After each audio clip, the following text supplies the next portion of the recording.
Malaysia tak terus wujud tahun 1957. Ia lahir semula pada 1963. Selepas Tanah Melayu merdeka pada 1957, Tunku Abdul Rahman cadangkan satu gagasan baru, gabungkan Tanah Melayu dengan Singapura, Sabah dan Sarawak. Tujuannya, kuatkan ekonomi, seimbangkan politik dan kaum, dan elakkan ancaman komunis di rantau ini.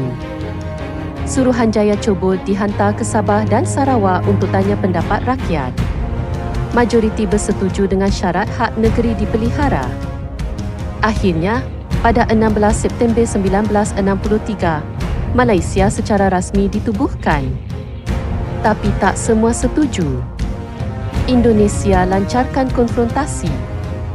Filipina pula tuntut Sabah. Namun Malaysia tetap bertahan dan skim negara yang kita kenal hari ini.